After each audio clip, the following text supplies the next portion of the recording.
Hello everyone, massive chapter today on the Germanic Comitatus adoptio per arma. So we have already talked about the Germanic Comitatus, perhaps not specifically in a dedicated video, but addressing Germanic warfare in general. We made this point multiple videos. There is a specific playlist on it on Schwerpunkt.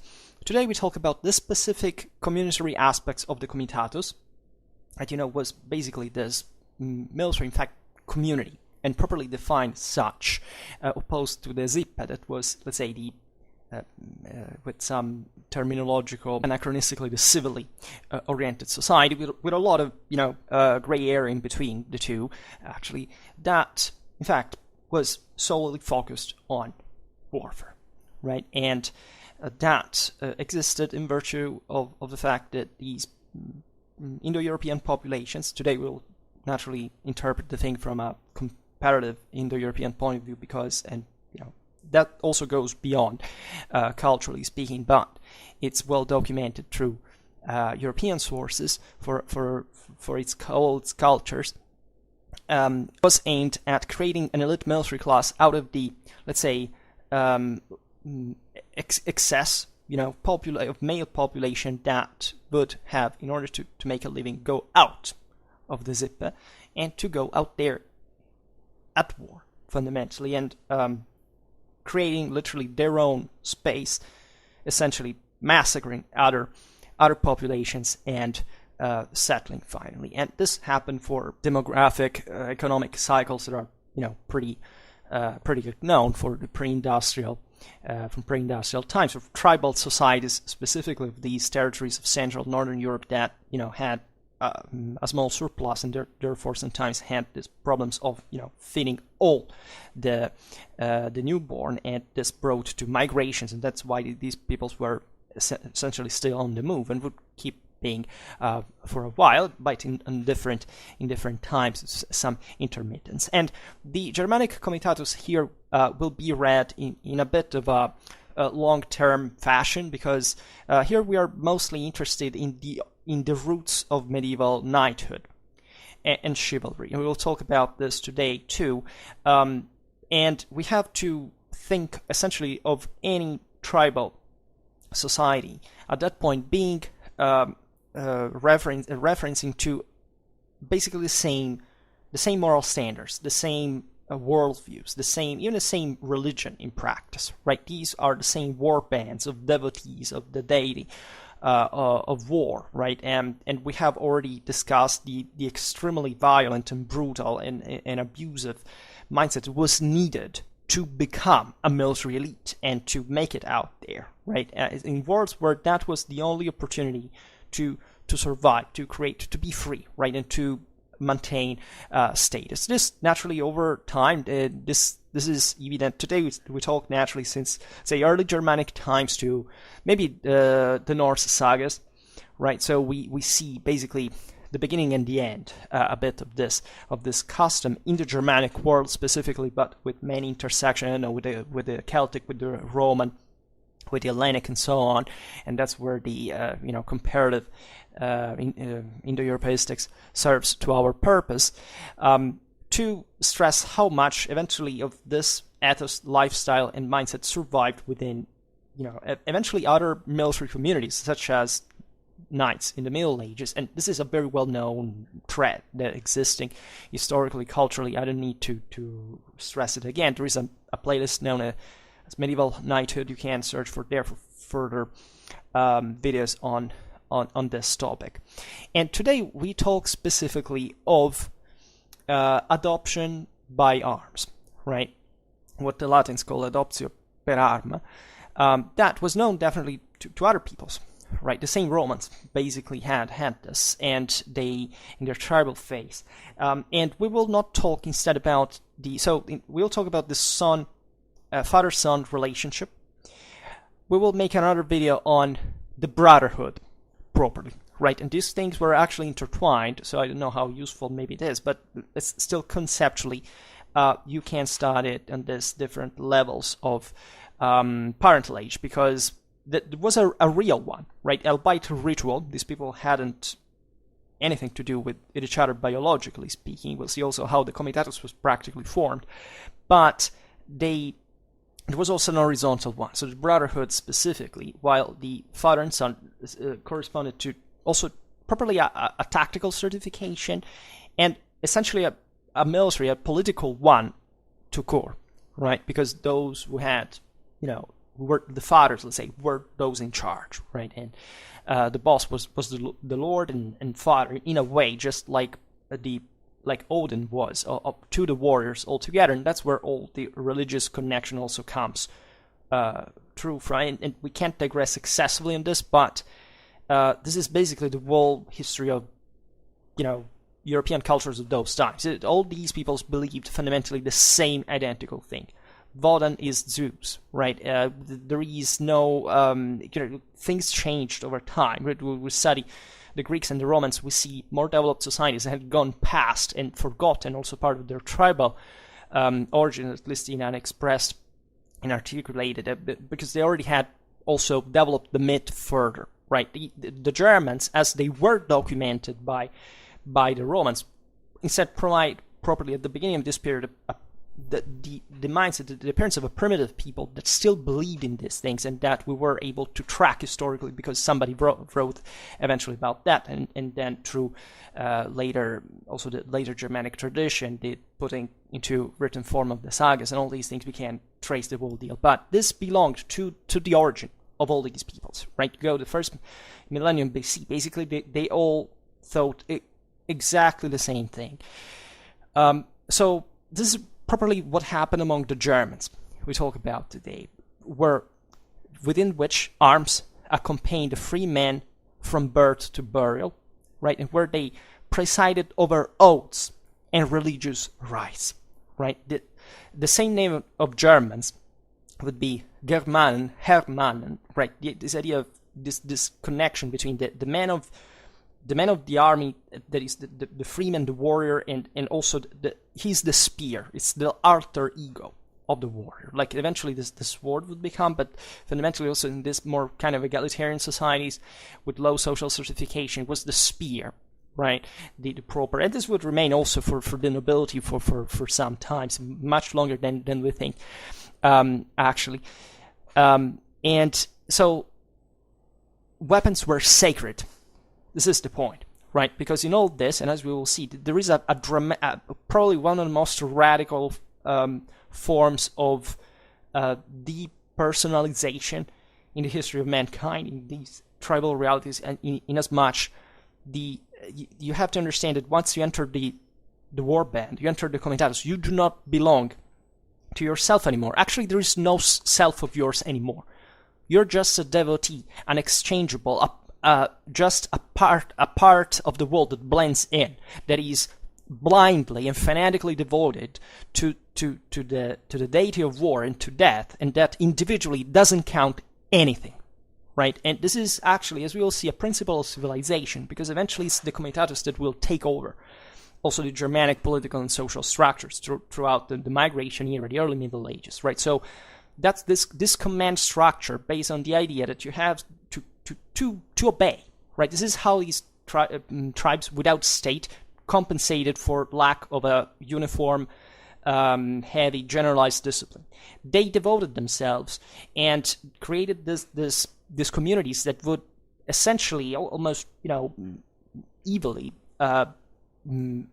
transform these individuals into killing machines without any other aim or idea. Naturally, this is in part an approximation, but in order to get to the point where you had to command, so that there is always an individualism at the top, the chieftain, etc., you had to pass through this depersonalizing process, right? Then eventually, this is very difficult for us to understand because even if you look at onomastics, etc., you realize that these people, once they entered in the warband, that they literally changed even name. Their names are not properly they're the politically, socially recognized one, but in virtue of what they did, right, in life.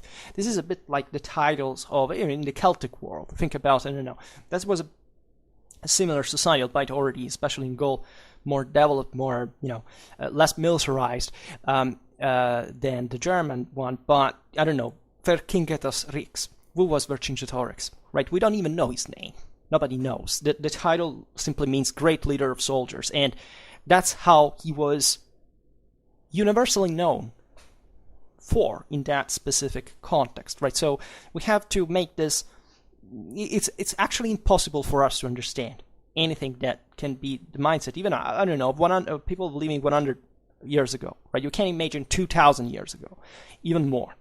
And this will be shocking. I mean, these videos, I try always to stress the brutality of it, because there is nothing properly romantic in it. I mean, you can't find it, of course, because still, these are the same morals that Feud imparts, certain ones that we still have, from even through the mythology of the Middle Ages, of chivalry, etc. We still believe in part in a kind of a warlike, knightly behavior through this legacy that was universal at the time. Right, and it was the way at the time to cope with the world as it was, because there was concretely no other choice. Right, but never think for a second that this was kind of a model to imitate for our moral standard. It was something of the most radical, unmerciful, sadistic, as we will see, torturous brutality that can ever be conceived.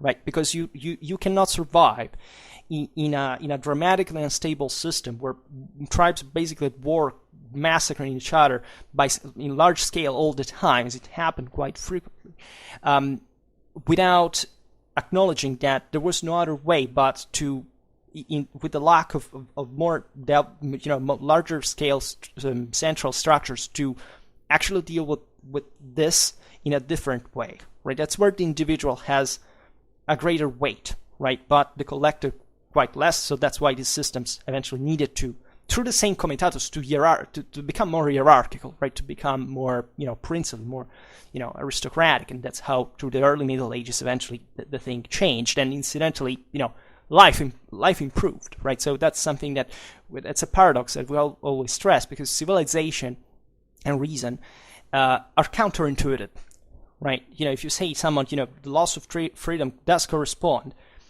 historically, largely also of freedom proper, not of liberty, but of freedom, to a civilizational development, most people don't understand. And that's why they need, for example, to look at this reality and say, okay, it was better at the time. No, it wasn't better at the time, because now we'll see what happened to these people in order to become part of the Comitatus themselves. First of all, just conceive, I don't know, in Germanic, etymologically speaking, the meaning of Friede, right, of peace, right? And that's also part of many German names, and Friedrich, this idea of properly a peace that is prosperity, yes, but it's not quite peace in the sense of the absence of war, but in the absence specifically of internal war. Fried existed within the society that, as strong as it was, right, was capable of withstanding, even aggressing the others outside. Right, Friede is the creator of community values that enable external warfare, because peoples are, I don't know, think about Friedrich. Literally, it means literally rich, powerful in this form of peace that derived actually from those who had managed to impose their dominion on other peoples. Right, so stripping them through war actually of their own actual freedom. And that was perfectly legitimized by the fact that, of course, no man, and this is the first thing they taught them in the Comitatus, could do anything, but they knew it also in the Zippe, without God, without the gods, without the fact that, glory, victory, military power come from the skies, do not belong to men. And if men get this, is because they got so virtuous that they proved that they basically nullified themselves into the divinity, right? So this is what they believed in. They literally believed in the principle of the stronger, in the idea that the vanquished was basically not a human being, in the sense that he had been defeated. So that was the proof that if there had been anything like an international law, that person had no rights anymore. you could exterminate, rape, and slay. That's what these people actually believed. And they often conceived it also as kind of a proto-rational ideal, in the sense that, in primitive societies, the warrior is physically more important, because, as we've seen, less collective training or discipline, that's what much remains also to this effort. So the idea that I crush you because I'm destroyed, it's a very primitive idea, right? It's still very much present in all societies still today, in a sense. Well, for these people, they lived within. The only difference with them is that they actually, we can't justify them morally, but we can say that if they hadn't believed in that at the time, they would have succumbed to the next thug. So they had to be thugs themselves. This is true, from the smaller tribe to the greatest thing. What did the Romans do? They were just next door bullies, right? The same goes with these tribes. They were just doing the same on a smaller scale. There was no other, ideal. I don't know, somebody came up eventually with the idea that also slaves were human beings. So Christianity, thank you for bringing that on the fore. Well, this world didn't know anything like that. And we can't really get it. We can't really get it, fortunately, because it would be shockingly devastating. But there are few doubts on how that they actually worked, right? If you, anthropologically speaking, could go by comparison, we know also from primitive peoples that we studied in much more recent times, in the 19th and 20th century, we know that, look at the initiatory rights, I don't know, the Nuer, or of the Fiji people. That, you have to think that was the reality also at the time. Naturally with different levels of development, whatever, but still, right, in the essence. So ancient Germanic society only admitted hostes, as the Latins would say, that is, public enemies, right? It was not willing to leave internal space for the enemies, but when they crossed the narrow limits of the private fact that could be resolved by means of revenge, became in turn civil dangers. Public enemies, hostes, right? So beasts to be hunted, wolves, Friedlose, right? So the wolf, remember, also we made videos about the berserkers, the Ulfenar, and we have explained their role in Germanic society. If you go check that video out, it's interesting. As it's interesting, the one on the law of the Germanic peoples they made for the medieval law series, that also speaks of, as we'll see now, of the feud, of the recomposition, of the idea that the first concern for these societies in the absence of a state was to maintain their own internal balance through essentially private feuds, through the idea that it was, you were legitimated universally to kill a member of a clan that had killed a member of your clan. So that was morally, naturally it was a mess, because you can't imagine what this, it was a stateless war. But still, for their own stability in the Barbaricum, at least before they settled into, areas where they adopted writing, administrative systems, etc., they changed fundamentally into something very different. They had territorial powers. This is something that here doesn't practically exist, right? They're semi-nomadic still in outlook. And they at least also, they can be, even when they're more permanent, they can be wiped out with dramatic ease. And that's also why the Comitatus is mobile, right? Where the zip is local, right? But really, we can't digress too much. But let's say that Wu didn't obey, and the fact that this emphasis placed on the recomposition was put, there would be parts of society, of course, being expelled, being sent out there. That could be seen because of these young males that, wouldn't find any other way to leave, and they were violent and dangerous versus they were sent out with these rituals as wolves, as packs of wolves, literally sent to live in the forest and being trained in these military brotherhoods, right, to eventually go for a living or dining in the enterprise, and that's where the thing happened. There's a lot of middle ground, as you can imagine, because also freemen of the Zippe would share part of these values. The values were universal, but there was objectively an obvious need of choosing, let's say, between, living as a farmer and living as a Comitatus warrior. There are, two slightly different things, to say the least, right? Because who lived in a Comitatus didn't quite witness what just an average farmer witnessed, unless, of course, the more we go back in time, the more the the difference is blurred because there were less differences, right? Less wealth, less differentiation, socially speaking. So it's actually a complicated thing to track, but if you get the trend, the symptoms, you understand over time what this corresponds to. So since the sense of the tribal community is so strong in these societies, it's reaffirmed by the cult of the ancestors, etc. It is clear that the Comitatus, although formed on a different basis than that of a blood affinity, could not completely free itself from it, right? On the contrary, the family community constituted not only the social, but also the ritual model of the Comitatus. The Comitatus was a large family, because through the rite and the foundation of an elaborate code of values, families of warriors that were truly related to each other were created.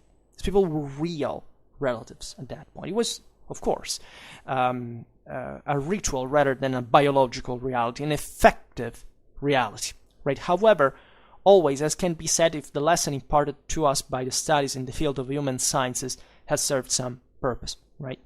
Not, therefore, the opposition of tribal solidarity to commitative individualism. This is very important to stress. There was properly not such a thing, right? It's quite the contrary. But the integration of natural, biological based solidarity with that based on the functional warrior one, that the rite served to sanction, and we will see how, right? It's, there is no such thing like an individualism in the Comitatus, because it would be just semantically a contradiction in terms, right? The Comitas are those who are, together. That there is the leader that emerges as the warlord, but the guide, he who commands, but that's single guy, right? There is a lot of individualism here, because naturally there is not a blind obedience. These societies are obliged essentially to stress these values in order to keep things together, right? Functionally in that way. But what I care here to stress is how much the Comitatus, in presenting this universal needs of military logic and for the function they were called to perform, they were obviously neutralizing the individual. Never think that, there's a lot of ethno-nationalism around this stuff that believes that these were the pure and free, that exalted the individual. This is exactly the opposite. If you entered a Comitatus, you were zero. That is to say, you could be killed from a moment to another. You didn't even have to complain, in the sense that if the divinity demanded that, you had to do it. We know it pretty well. We know how the Germans fought. The idea was that they couldn't do anything less than their chieftain in combat, otherwise they were disgraced.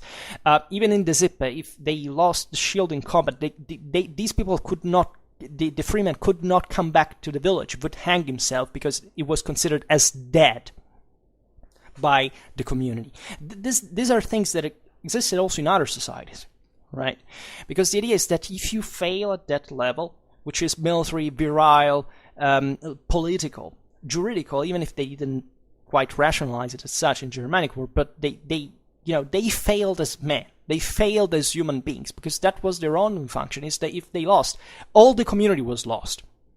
That's how much they risked. And that's why they came up with this, right? You cannot have a military qualitative unit if you don't teach people by kicking them in their teeth that they are nothing in front of command, authority, and discipline. And this is the basis of every military principle. Because without that, you don't have a civilization. Because in order to defend the state, you don't look at how nice you are or whatever. If you defend the state, you have to function militarily speaking. And the Comitatus in this was an advancement in these societies. Because before, they didn't have it in the same way. The Comitatus increases over time the values such as collective discipline and so on. That's why they created this stuff, right? So that's why they were more advanced. They were stronger than the average zip, let's call them militias.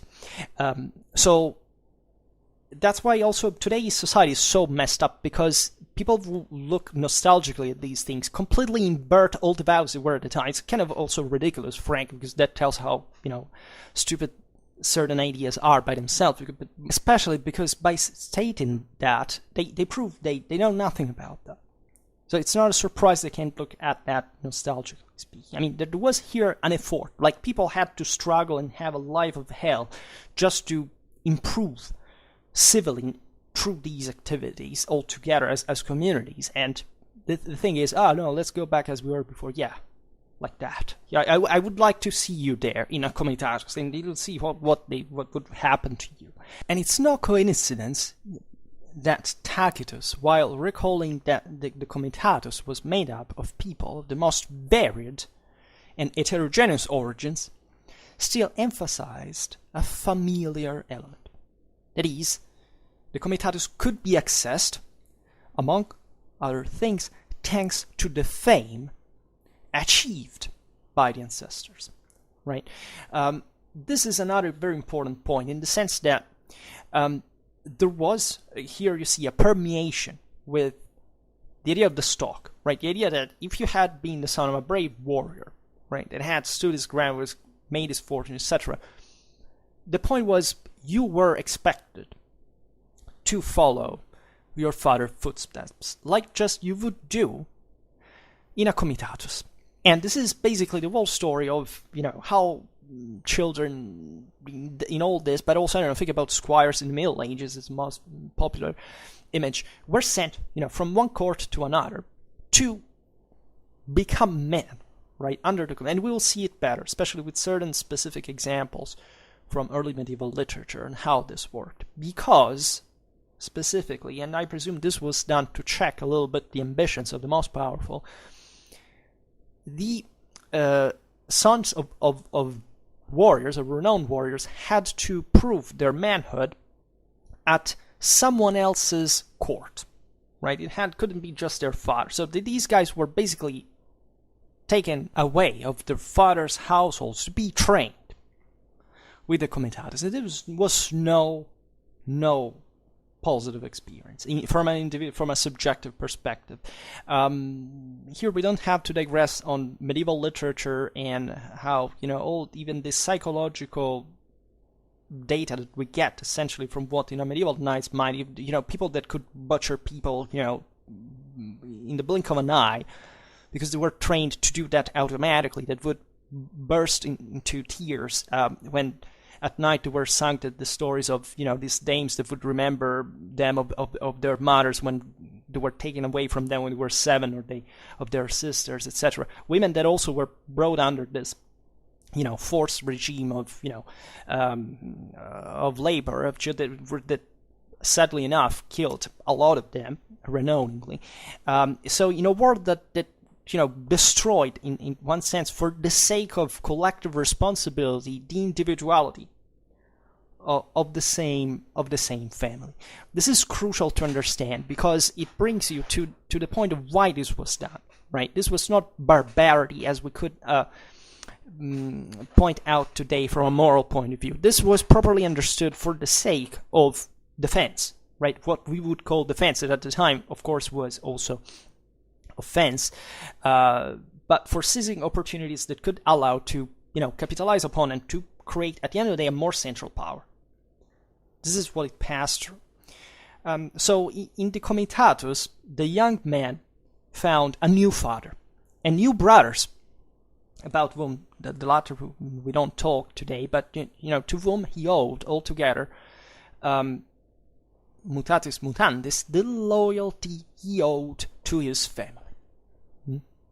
Not just namely, because when you are in combat, you have to trust these people as much as they have to trust you. And if you fail, you're out. Like you were literally taken out. This was a ferociously selective process, right?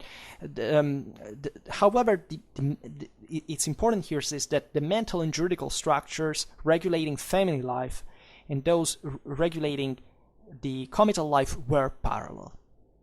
Right, so they had to mirror each other in many ways, and that we know it.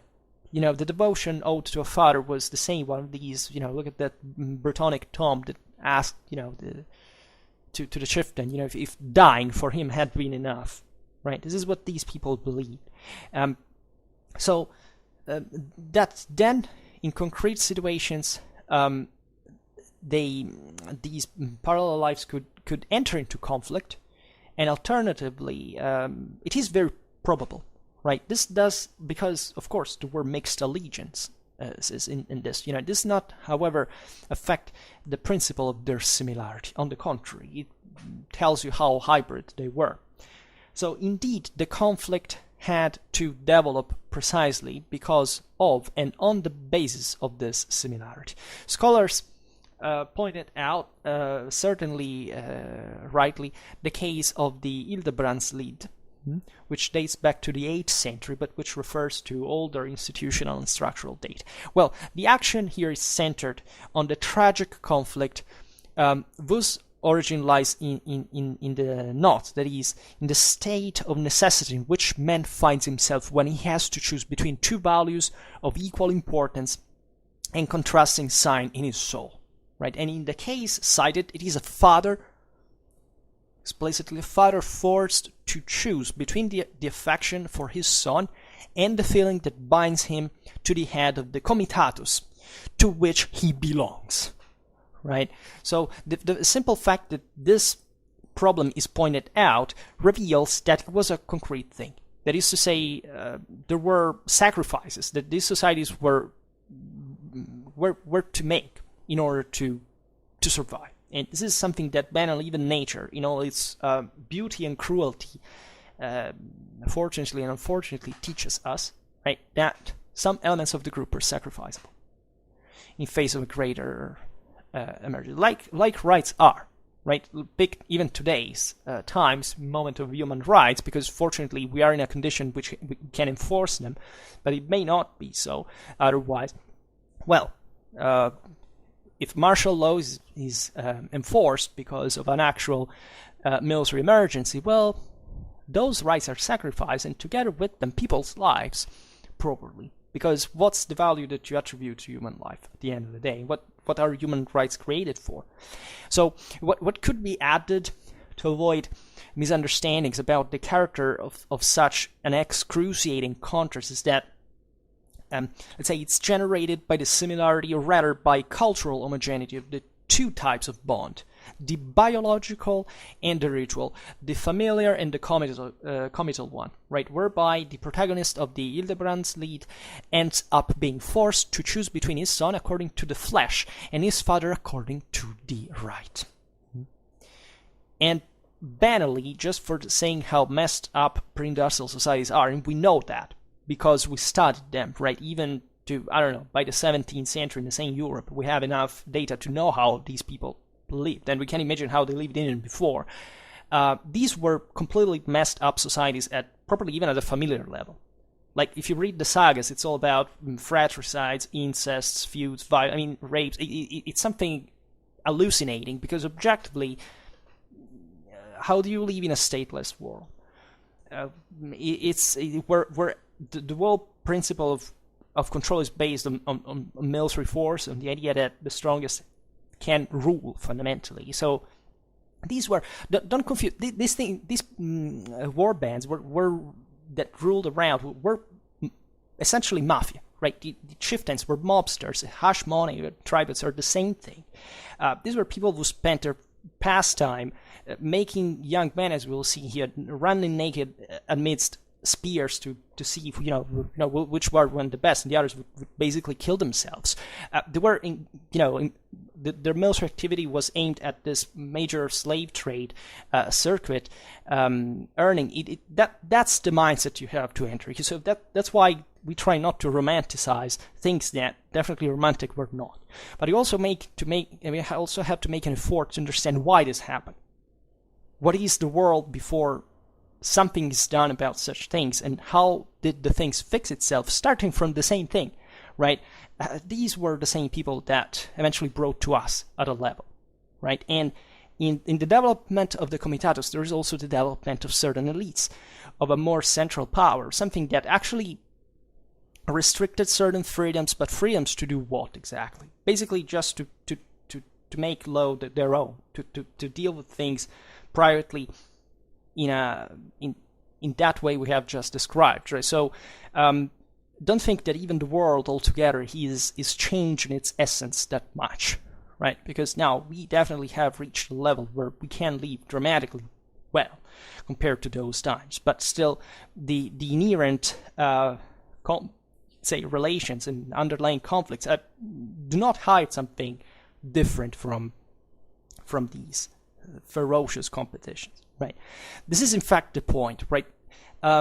The data, or rather the clues, because also sources at this telling her a bit what they are, in our possession lead us to conclude that the young person's entry into the Comitatus should, or at least could, correspond to the institution of a paternity bond which is ordinarily defined as artificial, but which would be more precise to define ritual, right? Not be only between the leader and the new wingman, but also between the warrior, an elderly deputy in the apprentice's education, and his young pupil, right? This in the Comitatus there was obviously, and today we don't talk about this, but we have discussed about Germanic warfare, and we'll keep talking about that, all the technical know-how. That is, in order to become a warrior, you know how to use arms, right? It's not something that you use from one day to another, and for which you need these structures, you need this discipline. Because the average Zippe farmer, yes, may have surely a rough lifestyle, but he is no better than a militiaman. He has some understanding of of raiding warfare, let's say, in which he engages also occasionally. But he's not what we would define here. Where was the Comitatus a professional reality? Well, professional not in the sense that they were actually regularly paid, whatever, but the redistribution of the loot, whatever. These people lived their entire life as retinues of these lords. So, yes, they were kind of professionals, and they were the only professionals that these societies could create, right? In the absence of a state. So, Tacitus himself suggests that the Comitatus, even in its basically egalitarian structure, because as we have seen, these were all, namely, not much freemen, but properly all brought under the same guidance. So they were all, at least there was a fair competition. That you had literally to show you were good at that. And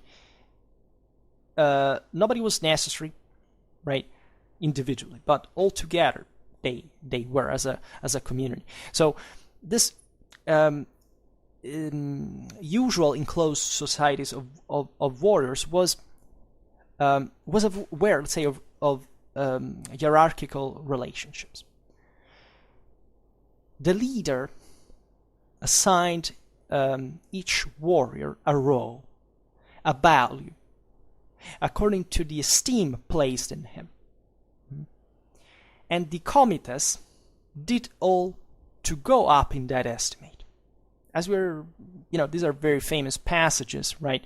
Indeed, judging by Tacitus and also by Ammianus, within the Comitatus there would have been a hierarchical dichotomy in the etymological sense of the term, right? Distinguishing the old and expert warriors from the young. The latter would have freed themselves from subordination with respect to the former only after having completed a courageous undertaking, in which evidently also symbolic spiritual context and technical functional contents went hand in hand, right? For example, the killing of an enemy, but it could be a bear, because also, what's a berserker at the end of the day? It's not a human being anymore. It's literally a bear, because the deity of war has possessed him. So, and also, in order to become one, you had to kill a bear to get the strength of the animal. And the same goes for enemies. What did Germans that in migration either drank from their their enemies' skulls, right? Because they wanted to they believed they would essentially drink around their spirit, their magic, and they wouldn't drink from the skull of a servant. They would drink from the skull of a chieftain, of a king, because they would basically take on them their strength, which they had namely proven by killing them, right? And also here, could start to digress, but the idea that in a military community there is a hierarchy, not just for the sake of command, but properly constitutionally speaking, that is, there are troops that are better than others, more experienced than others, others that still have to practice, and there is somebody who has to teach the latter, right? So the first have to teach the latter is obvious. We've seen it the other day. We were talking about the Roman cohort. Well, that was still the same Roman army. It was segmented like that, right? Just in a now a much broader corps that was organized in a much more kind of a truly artificial way, right? But it was still held heavily, as we have also seen quite often, by a rigid military religion that literally annihilated mentally the individual as a legionary and projected them in the obsession of conquering the world in the name of the celestial deity of the sky. Was venerated by all these peoples altogether, so that much that they understood each other and they weren't actually different from each other at all, right? So in short, a stratification by age groups that favors this father-son relation. So which in this case are also classes of competence proper, in which the promotion from a class to another takes place through initiation tests, right? The picture of the test of courage through which one gains access to the higher rank in an initiatory society, a test which often consists of a battle or a simulacrum of it, is, anthropologically speaking, universal, right? Think about the so-called investiture of a knight among the Fiji tribes we were saying before, which is obtained for killing a man, right? David studied this, interestingly enough. It should also be noted that Ammianus, speaking of the customs of the Taifals, so these probably Germanic mercenaries, populations, and also mercenaries in the Roman army, presented a classic case, and this is another kind of overlooked aspect of military homosexuality, as so defined.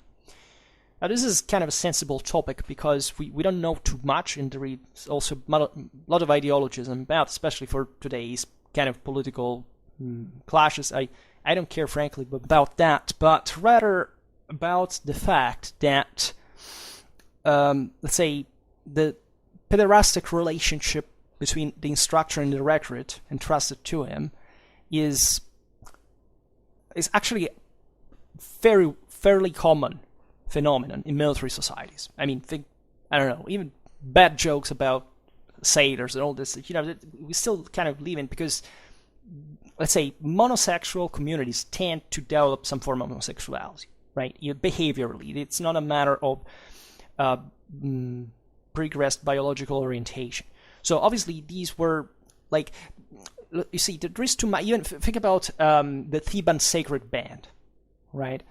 I think also about the Spartans. There was already at the time actually kind of mixed feelings about the idea, because for us as moderns, it's difficult to understand what a very strong bond between, like, kind of entrusting your life someone else's hands is tight, right? Is close as a bond, as a link. It's something that would give a rise to homosexual practice, but also at the time this was object of gossip. Actually, for certain realities, it's not actually ever been proven. There were political interests to discredit, for example, such attitudes. For example, in the ancient world, like, active homosexuals were seen, let's say, more favorably than passive homosexuals. But at the same time, the general idea towards homosexuality was, with a negative bias. Like, an average freeman was not expected to be, in order to be a freeman or a warrior, somebody would, raped fundamentally, as we will see someone else. But in a comitatus, you have to frame the broader spectrum of complete, and I stress here, complete contempt of any kind towards any form of human life, and seeing something so violent, traumatic like a rape as just one of the tools they would use fundamentally. Also considering they were outcasts, right? As we've seen, these comitatus were banned of young men sent out there because also they were literally dangerous as military force. They could literally rape. Like all the Indo-European mythology finds this.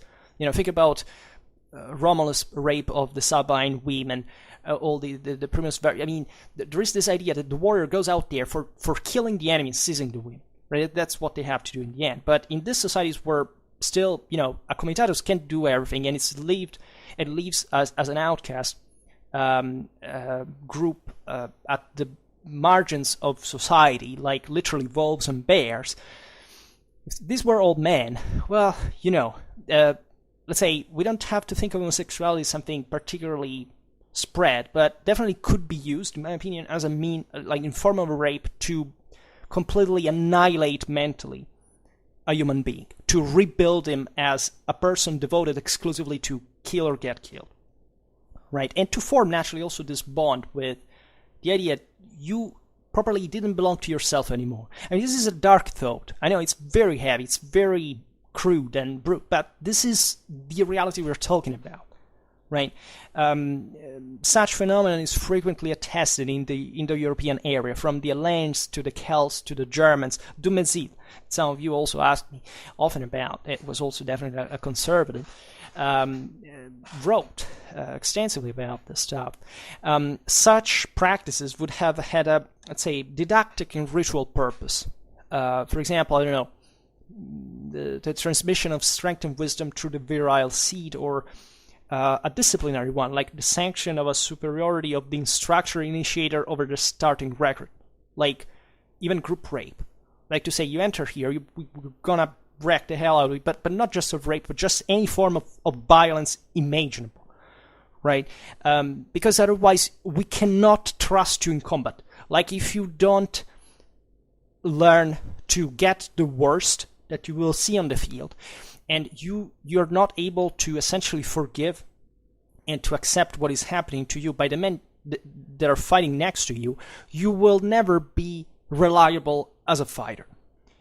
And this is what actually happens quite frequently throughout all military communities historically, right? Abusive behaviors of the most disgusting type, right? Also consider, we know that we were talking about the messed up character of pre-industrial societies.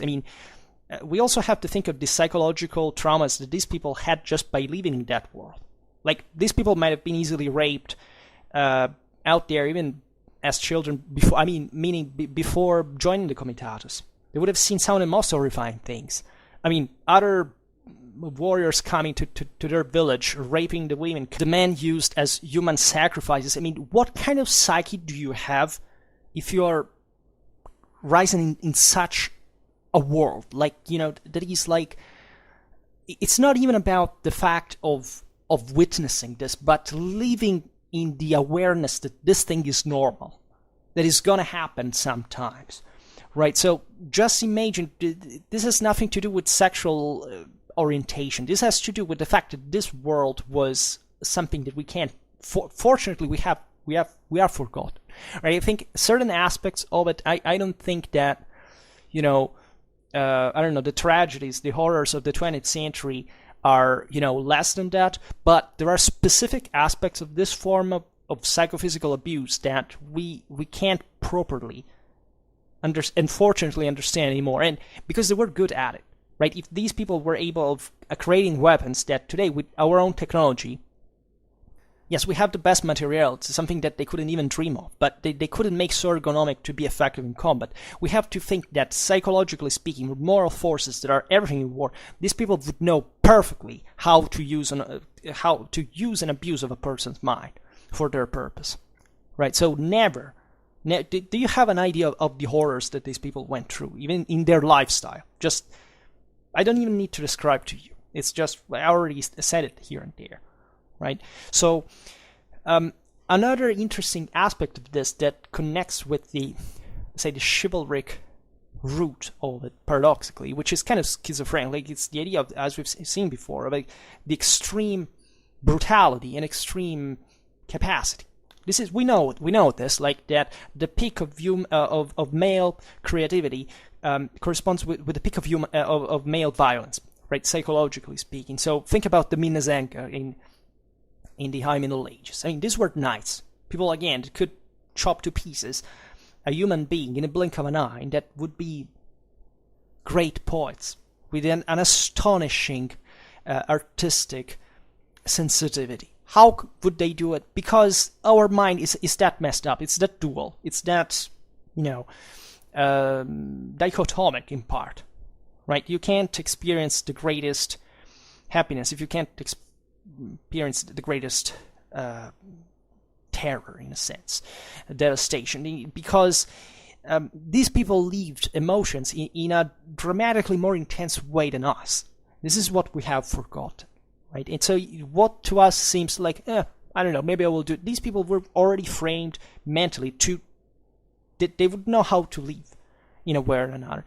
And the ritual of passage in here is very important because it really conferred that specific orientation. That is to say, often warriors were also characterized, for example, as specific animals, because, I don't know, during the ride, I don't know, a bird had passed, or they had met a stag. And so they lived these experiences at the limit of, paranormal, right? In a sense, they believed essentially in the spirits inhabiting the world, the rivers, the forests, the animals. They saw a message in there. They saw the world in ways we can't, right? So from the other side, there is, certainly the frequent, if not even the constant, mandatory nature of celibacy among the members of the Indo-European military societies, right? It's like, when they joke about football players being weaker on the field if they had sex the day before, right? It's a bit the same thing. You have to frustrate this man. You have to. It's not pure violence. It's this kind of military chastity that is frequently found in all primitive societies, right? That may have favored this practice. Yet you have to give all at once into that frustration and ferocity and anger and hatred. These people were taught to hate. Evil, hatred was a value among these peoples because they believed that those who weren't up to the virtue of the celestial deity of the skies didn't have a right to live. Do you understand how wicked this is? We know it basically by any piece of information about this tribal population. We know that from their art, from their and yet also the beauty. Think about the skulls. Think about the songs. Think about how they properly also hyped before combat, and the pride, right? The sense of the family, as we have seen, also the ancestors of of the military pride, of the deeds of those who had already been inspired by that, by those deities, right? But it goes without saying that also let's say this mandatory celibacy cannot be the main explanation of why of this kind of other sexual abuses. The same Maru doesn't fail to note, albeit with the embarrassment of the militant Catholic in the face of an ethical framework so difficult to reconcile with his own, and from evaluating the significance of pederasty in the Hellenic pedagogical world, precisely to what he did not hesitate to define a chivalrous survivals of the Homeric world, right? The adjective chivalrous implies a comparative suggestion to be accepted in a very broad sense, and needless to say, with extreme caution. Right? Think about, because, let's say, not for this, however, less important. Think about Achilles and Patroclus.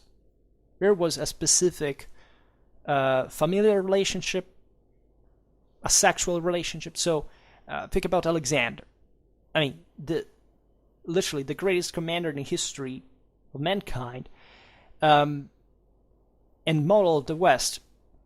Homosexuality in arms among the Macedonian feudal military class was, that point, a bit the residual of this tribal practices, right? It was in a way to trust your next incumbent. And we cannot understand. You see, I wouldn't like to stress too much this point, but we cannot because to us moderns, it's just we see just the homosexuality of it, right? And we need to gossip about that. But psychologically speaking, at the time, it was something that corresponded to something else, that specifically to those values. And it wasn't about even the sexual relationship in itself, which in fact I doubt it was even so universal as they properly said, right? It was rather the blind devotion to the cause. It was the sense that without that link you couldn't concretely achieve security on the field. And for the purposes of our discourse, we make our own distinction, which is not Marou's, but which Marou states with particular clarity, between a purely, let's say, warrior education, that is military training aimed at producing efficient weapons handlers, and an education that is specifically, let's say, chivalrous, that he meant as essentially an ethical cultural education that includes military training, but also frames it in the ethical system and in a Weltanschauung, right? I can quote, a warrior education can be content with forming valid barbarians, or on the contrary ordering itself towards a refined type of knights. And he gets the point. I mean, the fact that behind this practice there was properly a collective purpose. It was aimed at the efficiency of the training. We hope that, say, such an approach will be enough to justify our interest in military societies that may otherwise seem very remote compared to the one of Christian medieval chivalry. And after all, pederastic elements emerge somewhat in all the military societies studied, for example, by Brelich, right? At least on a lexicological level. Certainly, it remains difficult to establish to what extent symbolic, semantic, ritual data coincide with actual realities. On this, we must be very careful, right? Because how much of such customs will have resisted to censorship and innovative action of Christianity, for example, how much will have passed from pagan Germanic military societies to chivalry, it remains to be, to be guessed in a sense. It's obvious that the Christian sources are very reticent on this, because they couldn't change from a day to another realities that had always been like that. Something also, transpires in it. Let's say, if the accusations of corruption launched by ecclesiastical authors against the chivalric groups were taken literally, could be argued that some pagan customs had survived in here too. But it's clear that chivalry contains still the initiation as a fundamental character, right? We know from ethnology that the presence of sexual elements in initiations is, if not usual, but definitely high. So, as I said before, I honestly believe, and I wouldn't like it to be too functionalistic, but I believe that it wasn't much about maintaining an homosexual bond for the sake of just the unity altogether of the group, but let's say it was about the abuse, right, the violence that had to denaturate these people from all their previous forms of, their previous taboos, right? We know also from anthropology that, that the initiated is in a limbo fundamentally. He's out of the world and not back yet. So what happens to him there is crucial, right? And therefore, there is also a distance from that initiation and what eventually is gonna be. So, yes, I believe that we should be careful, let's say, too direct towards, or too categorical, at least, the generality of such behaviors that are often misinterpreted as romantic unions, bonds between individuals, and are in my opinion, should be seen mostly as that form of rape that was enforced to destroy a person's psyche to recreate it a warrior one. The harshest way possible, through which, in fact, rape was the key. So, even... and I would like also, other forms of abuse are actually very famous. Like, I don't know where you come from, but you know that all the military in the world have this problem, that, you know, the new recruit is brought in, is done the worst kind of, also life-risking kind of torture, we could say. That is an initiatory proof. And there's always the decade that can do whatever he wants of you, because you're nothing, and he has earned a thing. So, I don't know, this was a big deal of a problem, also doctrinally speaking. For example, after after the fall of the Soviet Union, and the Russian army was a wreck, fundamentally, right? And one of the great problems was this kind of lifestyle, this idea that basically the various units were all kind of mafia groups on their own. They would engage also in illegal activities. They would have this brutal violence that towards the individuals that at that point was kind of useless for a modern military that was reformed, and as far as I know, it's still a problem, but it's gone so much better over time. This was present everywhere, but this was present at so many levels. I mean, look at all the scandals of educational institutions of all kind, even at very high levels, right? Where rape, unfortunately, was kind of systematic. Together with what, though? With corruption, with a general malaise, etc. So you can imagine 2,000 years ago. And so you don't have to be shocked by these things happening. They were normality, right? Procopius provides us, with regard to the Heruli, for example, a population was similar to the Goths in Central Europe, a testimony of this existence, let's say, in the Comitatus, of a system of age classes, and therefore of an inferiority of young people compared to the elderly. Right, young people redeem themselves from this inferiority by carrying out an act of courage, to go down to the battlefield without a shield, right? So to be unequipped. So, as usual, the author of Hellenistic Roman culture rationalizes the datum in his possession, neglecting its probable ritual content, right? The test of courage, that is, perhaps implies a magical test connected to the ritually achieved invulnerability. This being said, it happens for the berserkers, right? As we were saying before, in itself, the organization of a warrior institute into age groups would have nothing qualifying. Like the Roman legion was structured in the same way. The same is true of the rites that mark the transition from one class to another. And this is interesting in particular because if you look from a tactical point of view, you do know that peoples like the Germans, but the Romans is literally the same. You have the lighters, any people that had the lighter skirmishers out there. These are the younger people, the ones that are more elastic, more energetic. Go out there. They are fighting literally in front of the whole army. And they are essentially committing acts of insane bravery that are functional at that point to a selection.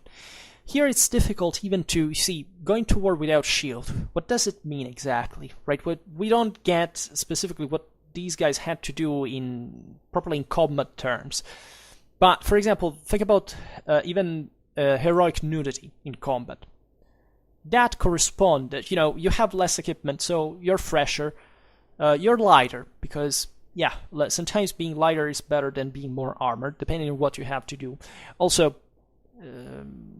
you're kind of intimidating, and this was typical of, in fact, these kind of comitatus, of the beast warriors style of fight that reflected the need of these troops to prove ritually and concretely their faith to the comitatus. That is to say, you were brought to do this. Of course, there were certain warriors that would like to show off on their own, because there is some, and we'll talk about this, some individuality and charisma in itself, but the idea is that you're a member of the comitatus, you still haven't proven much yourself out there. Like it's when you are in, physical education classes. You've never, done the physical exercise yet in front of everybody. You say, oh, please no, let's not make the teacher throw, make me throw the basketball to me because I just suck with it.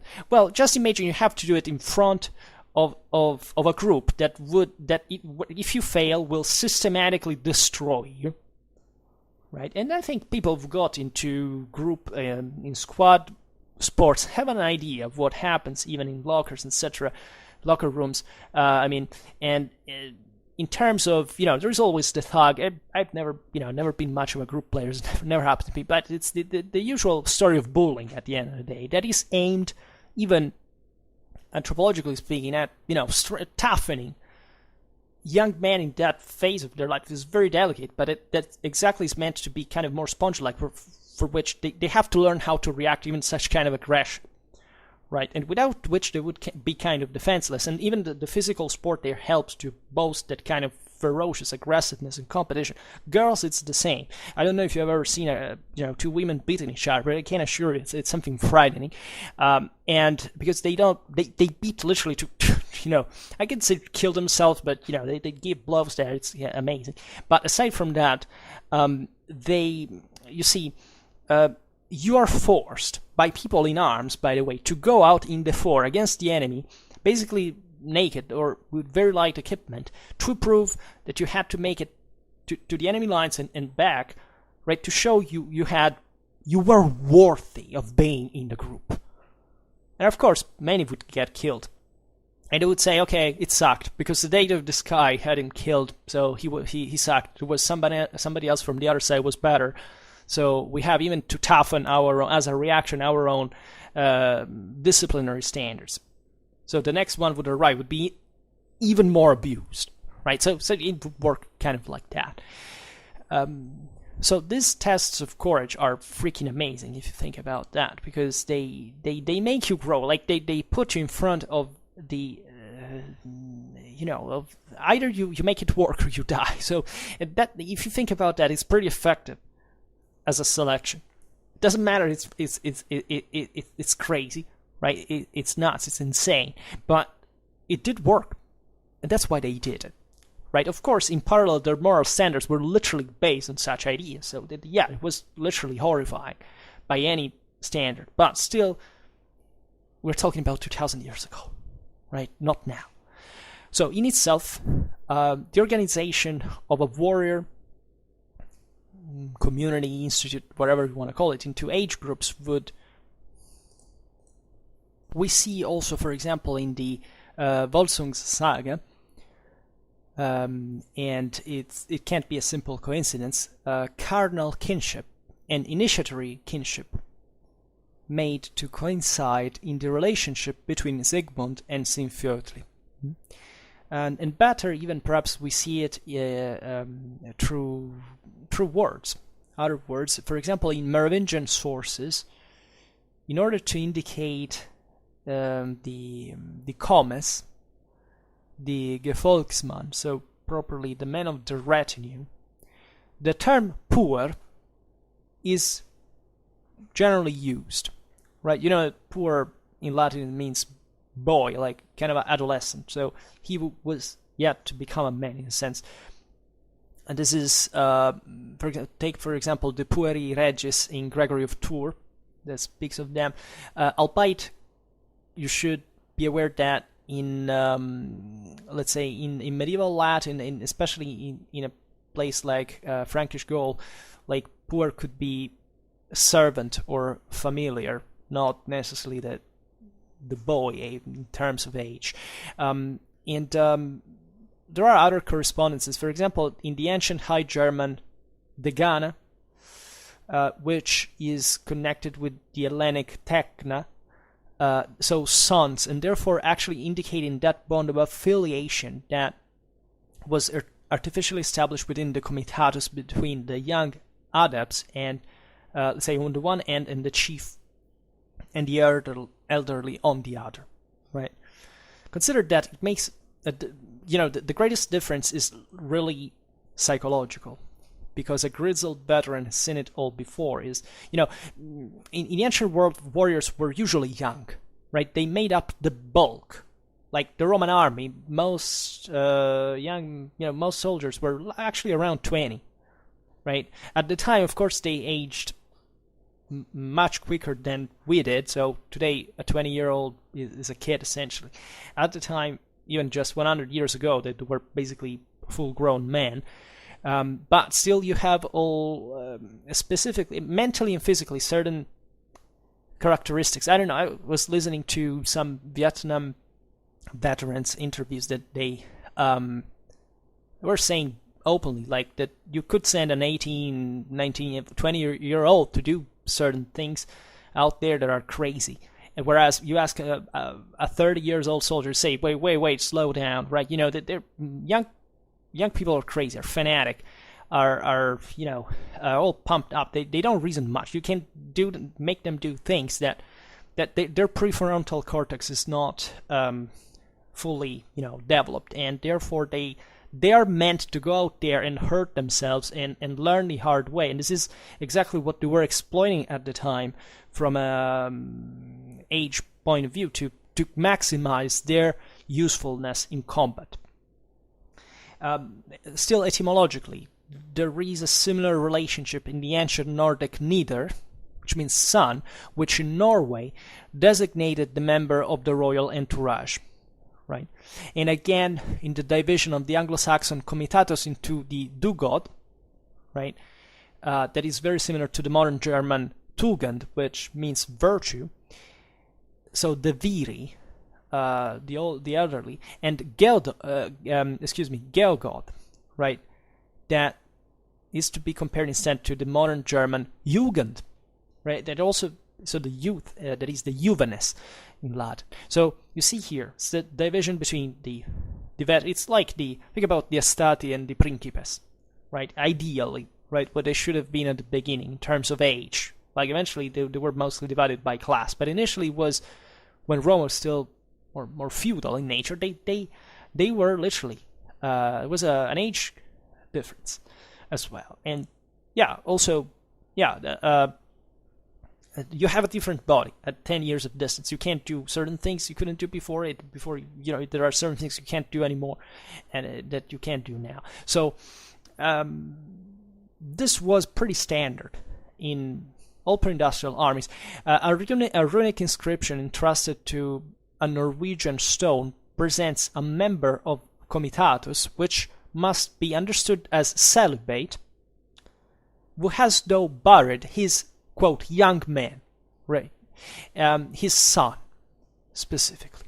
So you have literally a celibate man who, however, has a son, conceptually, because here we are faced, obviously, with an initiatory ritual relationship, right? But it's not for this reason less real. This is the point we have to stress.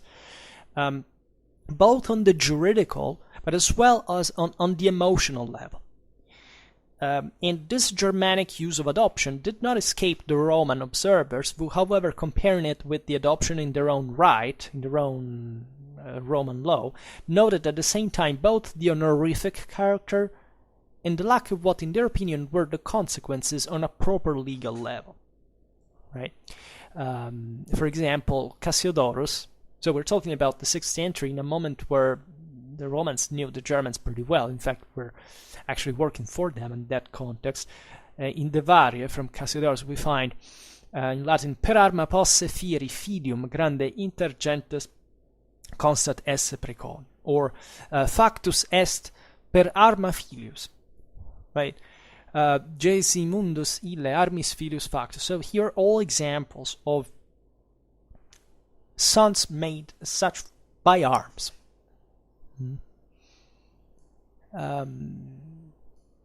So the adoption ritual happened according to Cassiodorus, providing, investing specifically the adopted of every kind of arms, right, that were a gift of the adopter.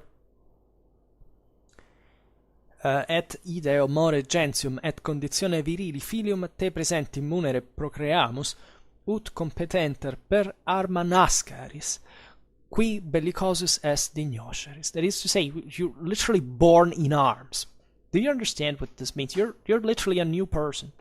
So, damus tibi quidem equos, enses, clipeos et reliqua instrumenta bellorum. So we will give you then horses, swords, shields, any other military gear.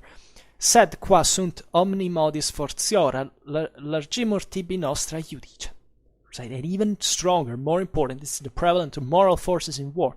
We give you our advice, our experience, our training, our judgment specifically. I mean, even the fact of being judged, as we've seen, was part of the selection. You were under these guys of the elderly's eyes, and you had to prove to be worthy. Always remember, the guys making the youth running naked among spears, and somebody getting, definitely killed in the process. Here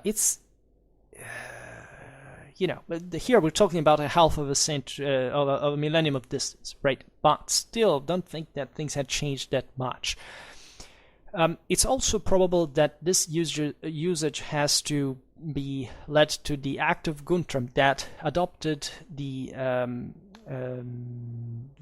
nephew Childebert, putting a lance in his hand. This is from Gregory of Tours, the Historia Francorum 518.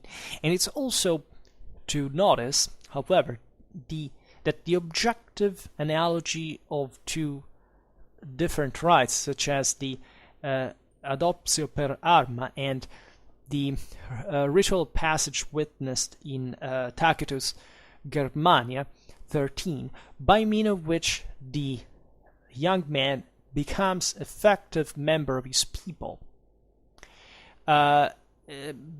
which has favored, let's say, a certain tendency to confuse the two extraneous institutions, that is the Comitatus and the Sippe, right? So in one case, yes, it was the same, right? It's not that, we shouldn't confuse what the two things are, but as we were saying at the very beginning, like there is a blurred area in the middle.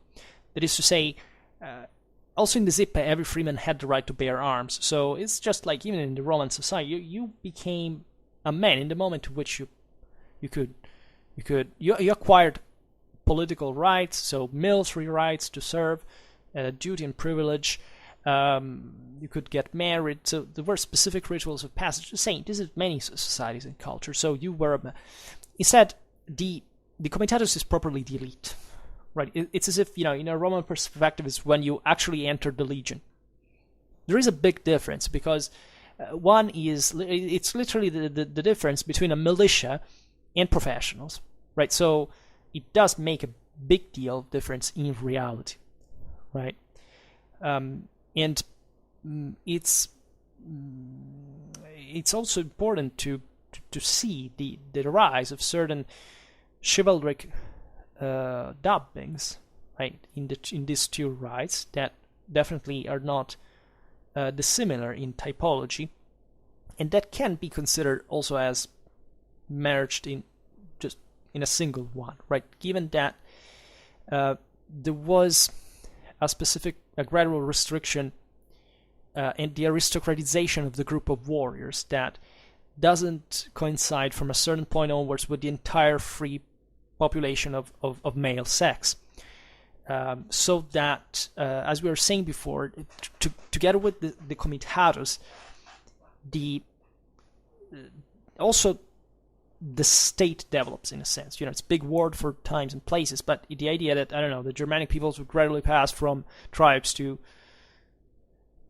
confederacies eventually when they territorialized into kingdoms proper, right? That's a big deal, and there is an increasing social stratification, and therefore he who was the warrior was ever more the warrior, right? So much that you arrive in Charlemagne's time, where literally there is just one warrior that is also properly a knight, as a heavily armored horseman. And then there are hundreds and hundreds of serfs just working for him, right? That back in the day, you could see their ancestors at some point they had all been freemen, right?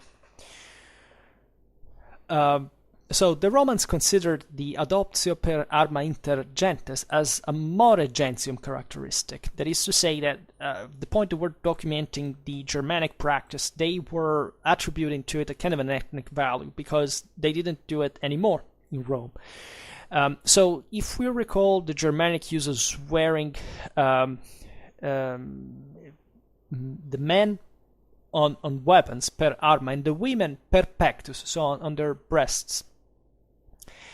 We cannot fail to note the profound reason for such a right? Because one was a member of a zippe inasmuch as he was born from the womb of a woman. This is incredibly important because back in the day, all these cultures, I mean, the idea is that the woman is the woman because she gives birth to warriors, right? This is what an average, I don't know, Spartan, it was a bit the Hellenic exception, that believes. That's what an average, what the Romans believed. That's what the Germans believed, right? So this often gives rise to misconceptions such as, women would, in Germanic world, would often go at war. But no, it didn't happen. It never happened, actually, on that scale. There was just somebody, especially in the nobiliar realities, that in fact are better documented in later times, where, yes, there were women who fought, but it wasn't at all, nor an ethnic characteristics of the Germans, nor something normal, widespread, or whatever. There's no historical nor archaeological proof of that of any kind. Yes, and don't quote me the tombs of Viking settlers with women with weapons, because that's perfectly normal, right? It's like, you ask American women of the far west, handling guns. Yeah, thanks my eyes. If you're threatened by Native Americans all the time around, you would do that, right? So, of course, in that case, in the previous case, it's a more ancestral, more, kind of primitive situation, so which this connection is more visceral. But at the same time, women have to make children in those societies. Men have to fight, right? So if somebody does something different from that role, society crumbles. In fact, contrarily to what also other kind of ethno-nationalist enthusiasts believe, normally if women actually got out of the predetermined social role in a Germanic Norse society, they would at best be ostracized, at worst being thrown into swamps, right? Study Germanic law, because that's not something you can flip as if, for, let's say, sexistic political delusions in the 21st century. History is a serious thing and doesn't give a shit about what you think, personally. So the idea is that still in this picture that we get is that in the Comitatus family, one became children of a leader, right, or members of this particular group when he conceived and gave birth to a son, as men can do, right, with their specific attribute. That is the weapon. That is the symbol of virility altogether. We've seen before the Germanen, the man of the spear. And the spear is, in fact, in here, a symbol of even of the dynastic power, of the lead, properly of the military communities were formed, especially on the continent, because, as you know, Scandinavia was relatively less warlike than the continent, right? Society was much less stratified. There was less organization. It was less collective, let's say, functionalization to war. The continent was richer and more pressured, and war was much more systematic. So there is this idea of the spring also of, properly from a demographic point of view, the idea that these tribes at a certain point had to send out certain amount of their own individuals, because that was a way. Also, what is interesting is that these men were sent out were still seen as they were seen as a threat and distance for that reason, internal, because as we've seen, a tribe could not be divided, because cohesion there, without political cohesion, you were done for. You would be destroyed by the next tribe next to you. But still, those men would remember they came from that tribe. So if they succeeded, they would kind of create a new opportunity even for that tribe to maintain the bond, etc. So naturally the thing was very, very fluid, but still there was a political interest proper, right, in bonds. So the Zippe and the Comitatus are not just oppositional dichotomy. There was a functionality even in internationally wide, right?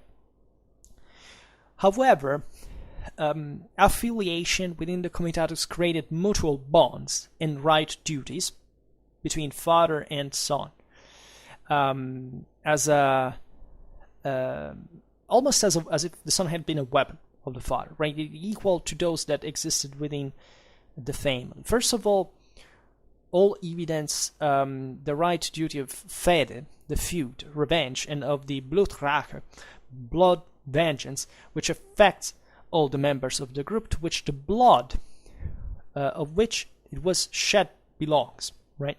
Here too, however, within the Zippe as well as the Comitatus, there is a particular replacement of the feud, or better, if we want, it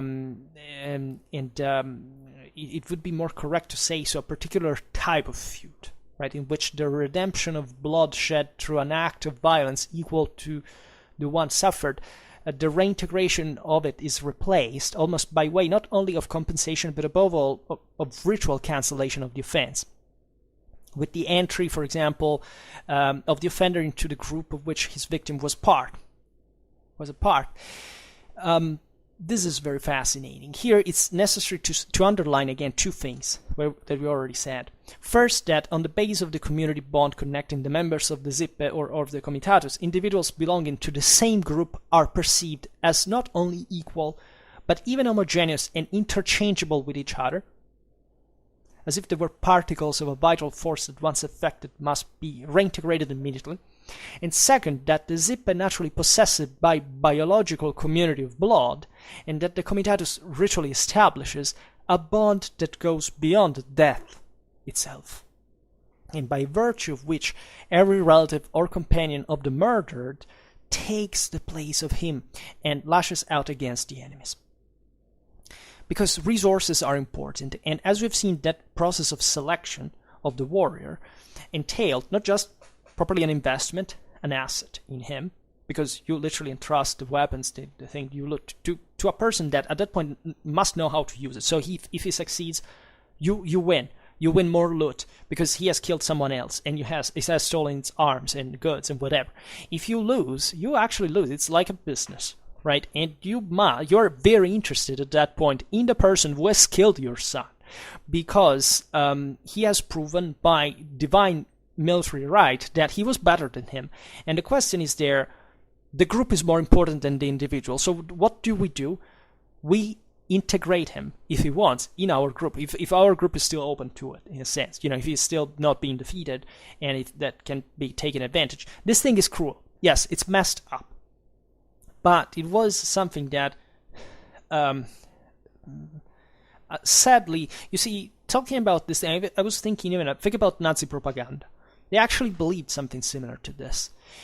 This is very disturbing if you think about that, but that also answers, for example, why the Nazis lost the war, right? Because in the 20th century, you can't properly function with a moral standard of this kind.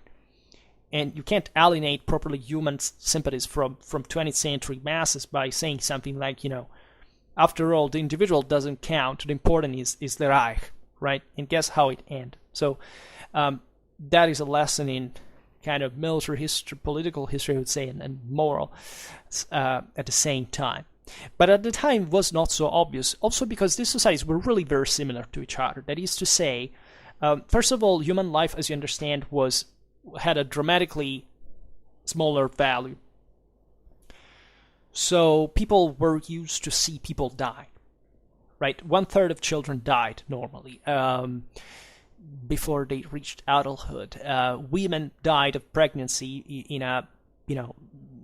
with disgusting frequency. In these societies, they always killed each other, right? The only thing they properly did was, they had farms, slave trade, whatever, but that was fueled through war. So they wouldn't actually care much about individuals' lives like we do today. But on the contrary, and maybe exactly because they suffered enormously of this, they would be able to rationalize that it would be better at that point to pay tribute and respect to he who had managed to kill somebody that you had theoretically to have prepared to be the best and that had failed, so that he had died and that you owned the responsibility of as a chieftain, and to integrate it in your own society in his place. This is also, this is kind of romantic, as messed up as it can sound, but there are a beautiful passage just that we were reading a while about that. And in this sense, it's as if the dead relieved in the joint, right? In the perennial continuity and indestructible equality of the Zippe.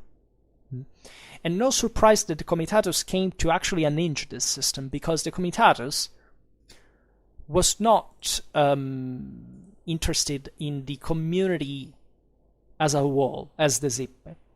That was regulated politically and religiously, for example, to keep under any possible clan leader who would become too powerful that could strip others of freedom. The Comitatus was designed specifically to strip other communities of freedom. And over time, it came to take over, because they were the best in political military terms. They knew how to make war.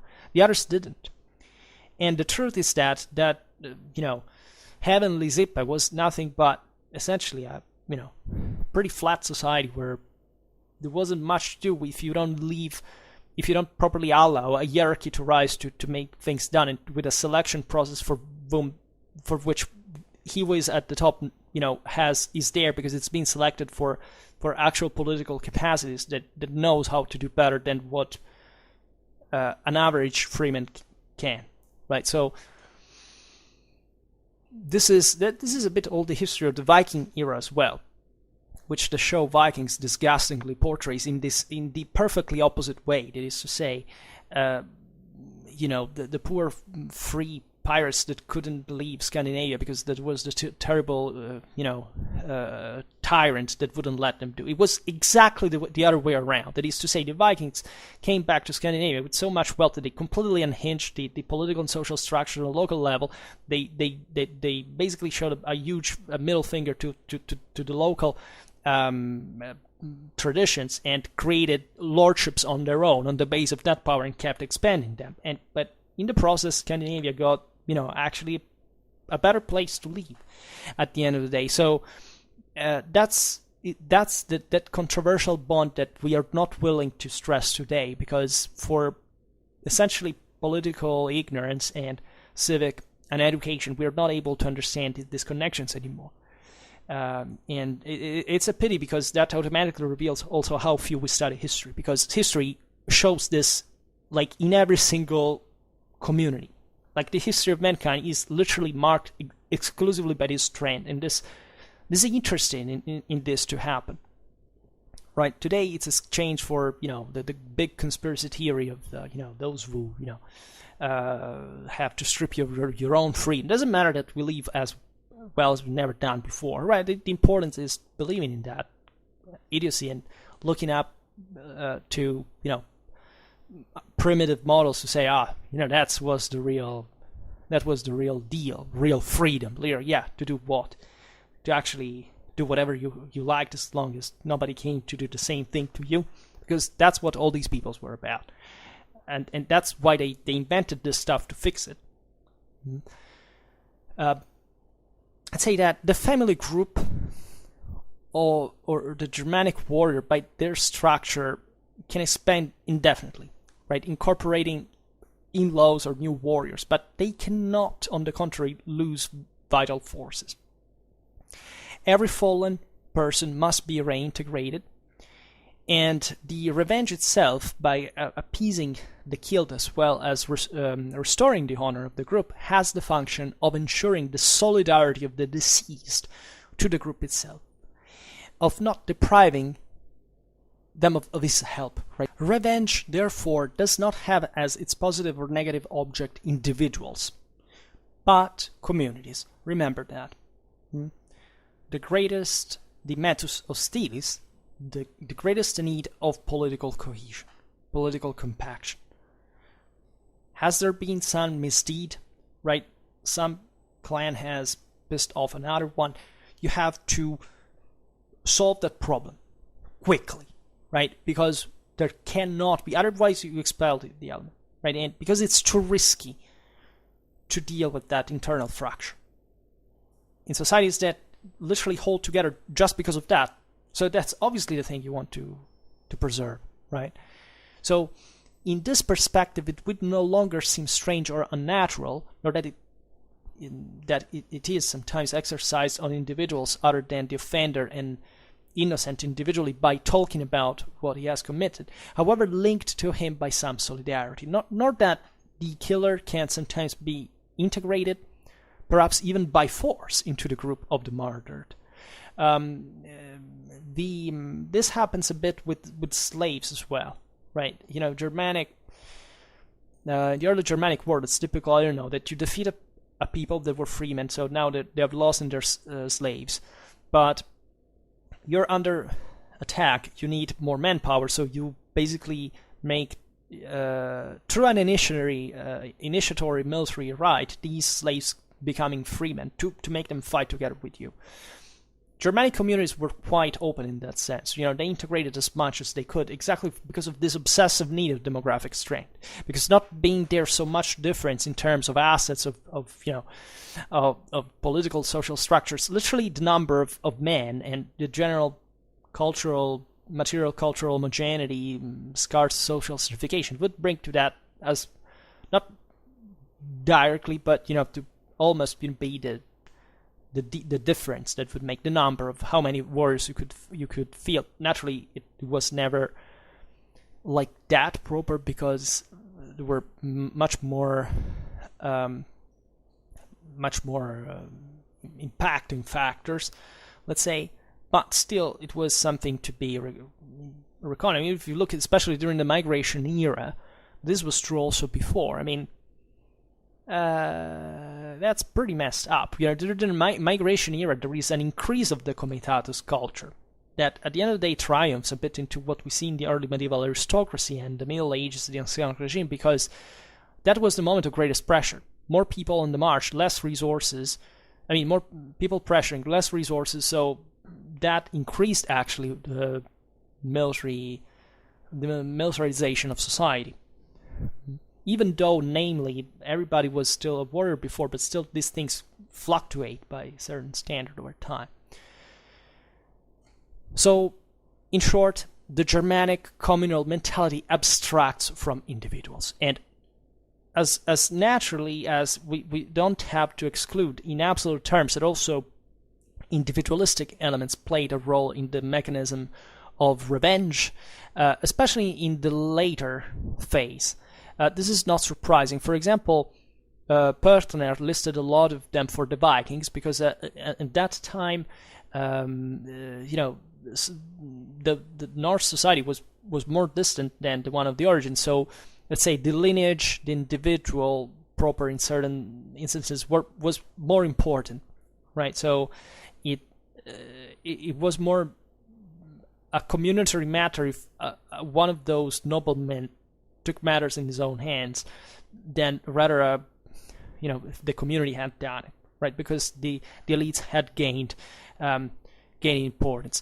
But it seems to us more qualifying the untiable knot of interdependence that still existed in the feudal age between solidarity and vendetta, for which, for example, Genico wrote, interestingly enough, is still there. It's still a matter of honor and pride. And this is very important to stress, these are private-minded societies. There is properly not an idea of public authority, because there is no central power that can enforce it as such, right? So that's the clanic ideal. That's what the feud, the mobster-like mentality is at the base of every behavior. So what does it make you think? Clients, protege, honor, feud. It's typically mafia, right? And that's exactly how it went. Like in the pre-nation-state world was fundamentally about that, a bit altogether, independently from the development of societies in its essence.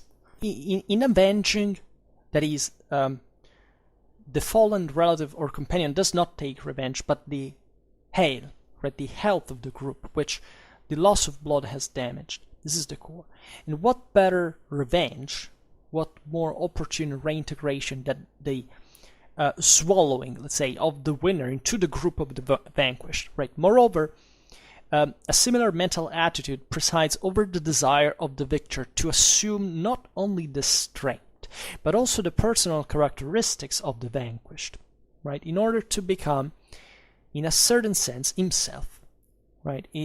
That is, to avoid a revenge of the manes, let's say, of the killed, on what, to such a point he becomes himself. In short, to immediately revive the slain enemy within himself. This is very interesting because it's a bit also what was done religiously. Sometimes we think that paganism was just open to any kind of cult. This is not really true, right? It was typical, for example, when you destroyed a tribe that venerated a sanctuary. Well, there was kind of a devotion, what the Romans would call devotio, right? Or devotio ecclesiastical, if you prefer. That is to say, it was a deal, as typically, contractual, pragmatic negotiation of paganism was about with the god. It said, if, given that the god protected that community that they were about to fight against, it said, okay, if you god, pass on our side, we will eventually venerate you. If you still stick to with these losers, when we will get finished, we'll get done with them, we will destroy also your sanctuary, and your memory will be erased from the face of the earth. How could they do it? Because they had their own gods from their own side. They were thought to be stronger, and would prove to be stronger by defeating the enemies. So everything naturally also before monotheism was notoriously and obviously in the name of gods, because there was no way literally even to give battle if the gods were not okay with that.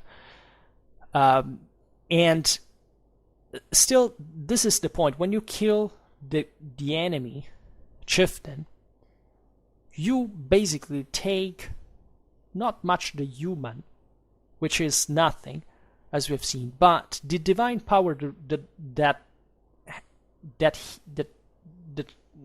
he held, right? That he held inside, and that would pass to you for that same military virtue that was the one that the guy you had killed had received at some point for his own deeds, right? In proving publicly that you were the stronger, that you had summed up through this feat your own divine power and the one of the enemy. So it was all about the divine power. The Comitatus was held by a divine power. The Comitatus was a handful of men belonging blindly, fanatically, devotedly to the divinity, right? And the whole world was like that. So it's just that the Comitatus specialized into the highest power. The one of the celestial deity of the sky was the political military one par excellence, right? This is extremely important to stress, and not surprisingly, Odin has a hieratic figure. He's not the young man like Thor. He's the grizzled guy that is wise, rather, because he had his experience. He has proven that already. So this is what eventually the hieratic figure of the king, of the leader, etc. also comes from, and how it was essentially conceived among these peoples, because eventually the victorious chieftain will also become hopefully a good leader of community, albeit at least in early Germanic society that was still not like a king. They usually elected these chieftains just for the sake of war. Then ideally they would return to the previous order, but look at Arminius right after Theudebert. Eventually they took him out because naturally he had acquired too much of a power at that point. But with that, it is well understood what profoundly it meant for the Homeric warrior to take on the remains of the slain. The same goes for the Romans and the spolia opima. We're talking actually about a true human sacrifice, because the killed enemy was killed in the name of the gods. So his power was essentially returned to the gods, but at that point would give it on you because of the reverence that you had showed, religiously speaking. In the feudal age, it was still, take up the enemy arms that you had defeated, was still there. What was the nature, do you think, of that obscure, moving paternal feeling from which Priam feels pervaded in the conversation with the murderer of his son, Hector, by the hands, in fact, of Achilles, and of the filial sentiment of the latter for him, right? It was that shows, that the Iliad in general is also influenced by, Near Eastern epic poems. They were basically all the same. It was a shared system of values of millennia old. Something naturally that is absolutely distant and alien to the Christian sentiment of forgiveness, even if it can outwardly approach it in a sense, right? So naturally, as we've seen before, this necessity of uncompromising sheer brutality is accompanied humanly by a sense of, okay, let's stop at some point, right? Let's make something more constructive than just fighting each other. So it was a gradual transition to different forms of morality. I would say that, okay, let's not digress in this aspect, but let's say that even the same Christianity at the end of the day doesn't say something radically different, right? That forgiveness is used as a mean of absolute recomposition because it's most of the times the right thing to do, because it's not about forgiving the person that has damaged you, but rather, allowing yourself to be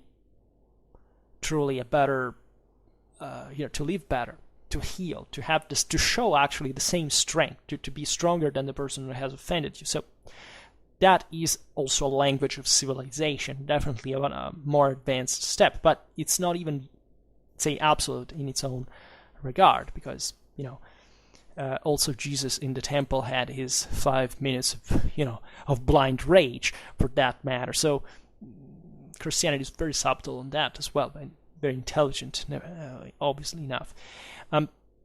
So all this magical, ritual, juridical complex is presented with extreme clarity and with great literary beauty in a passage by Paul the Deacon, in which we encounter all the main elements seen so far.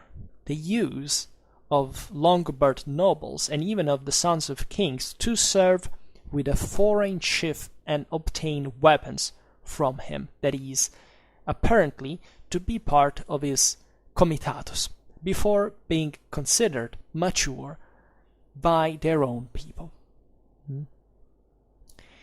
And it is true that this episode could rather refer to the warrior used to defeat the son of a foreign king from the side of a Longobarд king, right? It would be an initiatory proof of courage. And however, that the fathers tend to not consider the sons until they are not capable of fighting is not just a Germanic but a Celtic use. Caesar, in the Commentari de Bello Gallico 6:18, says, Galli suos liberos nisicum advoleverint, et munus militiae sustinere possint, palam ad se adire non patiuntur. Right? And considering that the Gallic society in that sense was, when he says that the liberi here, so the freemen, we're talking about actually a very stratified society, where there was a lot of elite stuff going on. So Caesar is mostly talking about them. But still, this had, so it's as if the Gauls had already developed their own comitatus. In fact, yes, this happened. They had already gone, by the 1st century BC, towards almost mercenarization of these war bands, whereas, however, most of the population had become servants, right? So sort of proto-feudal reality, where, however, that custom was was felt, indeed, by an observer like Caesar. So, adoption by means of weapons, the replacement of the blood of the murdered by the entry of the killer into the place he occupied. So we already told the story elsewhere, and there are very interesting, let's say, folkloric, ethnic details in this story that we will skip. Today we'll talk about it another time, perhaps when I will make a series about my thesis on the Longobards. But the story goes like this. Gepids and Longobards clashed, and Alboin, son of the Longobard king Audoin, won the army of the Gepid king Turizend and killed his son Turismod. Having returned victorious to their homes, the Longobards, that had seen the military glory in Alboin, proposed to King Audoin to admit his son Alboin to the table, literally the table where they dined, so in his hall with the rest of his retinue, because the victory had been mainly due to Alboin. And as he had been his father's companion in danger, so he was at the shall have been at the banquet. But Audoin replied that he could not do it without breaking the national tradition of the Longobards. So that's why we think this might have been also more specifically Longobard, because the story goes like that, but it's Paul the Deacon in the 8th century, so it might have been actually a Germanic thing altogether, and not only. And said, he said that among us there is the custom that a king's son never dines with his father, if he has not first obtained arms from a foreign king. After hearing the words of his father, Alboin took with him only 40 young men, stress here, young men, so these are still kind of the children of the Comitatus, ideally, right? So, but also the ones that are more eager for glory and that are with the king's son, so not just an average warband retinue. So went to Turizend, king of the Gepids, against whom he had then fought, and revealed to him the reason why he had come. So telling that his father hadn't accepted him the table until he hadn't been accepted at basically Turizend's own. So Turizend kindly received him and invited him to his table and made him sit on his right, where his son Turismod used to sit. Yes, Alboin literally sit at the chair of the son of the king that he had himself killed. And while the banquet was taking place, Turizend remembered when his son was sitting next to him and of his death, and seeing the place occupied by the killer, let out deep sighs and could not contain himself from exclaiming, "I love that place, but the sight of him who occupies it is burdensome." Yes, he's the guy who has killed your own son and is taking his place. So, moved by these words, another son of the king, so a Gepid prince, present there, began to offend the Longobards, and this is the other enacted, by stating that they, with those white bands around the calves, looked like those mares that have white hocks, and added, "You look like stinking mares." These bands were the fact that there is all, I think, traceable from the sagas. Basically, these were worn by the mares, worn for the mount. So in fact, so it was an offense of the Gepid to the Longobards, and one of the Longobards in return said, "Go to the plain of the asphalt, where the battle between the Gepids and the Longobards had consumed, and you will see how well those you call mares can kick, right? There your brother's bones are scattered on the prairie, like those of a very vile mare." You can imagine at this point, hearing this, the Gepids got into a rage, and they showed that they could not tolerate offenses, and the Longobards, for their part, were ready for battle. This is a typical Germanic thing that at tables they would kill each other all the time, and already had their hand at the handle of their swords. But the king, the wise Turizend, that's the wisdom of political leadership, leaping into his seat, threw himself in the midst of the two groups, appeasing their anger and threatening to punish whoever had first put their hands to arms, saying that it is not a victory dear to God that of one who kills the guest. Here we are in the 6th century, so it's already These were already Arians, right? Already Christians. But, borderline, so. Thus, the quarrel finally settled, the banquet resumed happily. Then Turisend had the arms of his son Turismod brought and gave it to Alboin. Right, this was the scene at the same table, so it was a public show-off, right, in sending him back healthy and safe as a pacification to his father's kingdom. Upon his return, Alboin was finally able to become the king's diner, and while he happily savored the table, he recounted in detail what happened at him at the Gepids at the court of Turisend, and the admired listeners certainly praised Alboin's audacity, but no less celebrated Turisend's perfect loyalty. He had risked; they might have ended up all killed, right? Had Turisend been more hot-blooded, those 40 Longbirds warriors would have been butchered down at the Gepid court. But it was a way to show also a good disposition. That is to say, yes, I've killed your son, but that's because the Longbirds have crushed you in battle. So what do you do now? You're defeated in face of God, the God of war, whatever, and I come to you and I explaining you what's the deal, and you betray me? Like, you are scum, right? So instead they don't do it. Turisend is wise and loyal, and he respects the usage. So it's actually a very nice story. And interestingly enough, on the geographical plan, the same topic is developed in the legend of the Breton saint Hervé, where, however, the killer is a wolf. So this might have been an Ulfadnar or something. And this is a Celtic background, right? And that was identical, right? Here, Germans, Celts, Romans, whatever, it was all the same story. The wolf, the eagle, it was the same symbols, right? All over the place.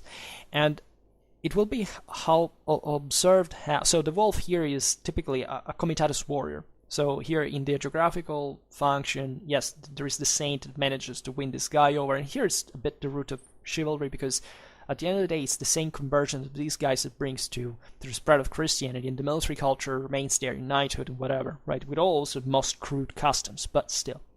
However, in the episode that has Alboin as protagonist, what is reintegrated altogether is the entire Gepid people, not a particular Comitatus. And this is in fact debatable, because the true reintegrated entity here is the royal household. And aside from the fact that here it could be, equated also again to the analogy between Sippe and Gefolgschaft, right? And at this point, Paul the Diacon, narrating the events that occurred at that point a couple of centuries before, reveals himself here as unable, or at least pretending to be, because as a Longbird in the 8th century would know, to fully understand the ancient customs and primogenial rights of his people. Paul is a Christian, and he's addressing other Christians. So he prefers to rationalize the episode with the recourse to the concepts of the sacredness of the guest and forgiveness.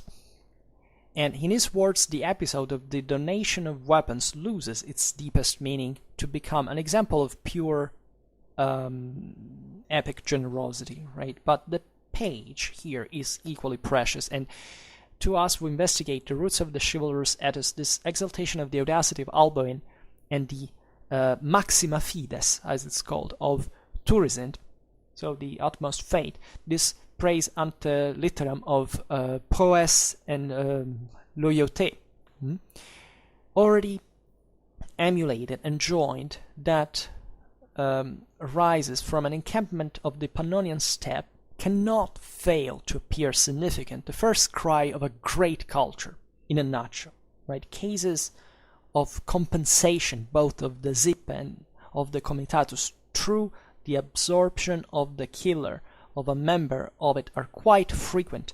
For example, the Nordic sagas, right? An example is the Vatnsdal saga, where the forgiveness of a father to the killer of his son has characters that seem to imply a kind of adoption, right? The head of the family and the group leader were above all concerned with keeping intact the forces of their host, because without your army, you properly couldn't defend the whole community. So you have to make understand that logic, and that's where that civilizational value was developing, right? And it's counterintuitive. It's also immoral in a sense. It is to say you have to learn to make an actual sacrifice. And politics is that crude, right? But still, if it is aimed to a greater good, well, it can be, well motivated, right? If not justified. So, father of the warrior family, the group leader, was so above all in the community sense. Even if this, we will see better at some point, did not exclude the presence of personal affection in its relations with the Comitatus.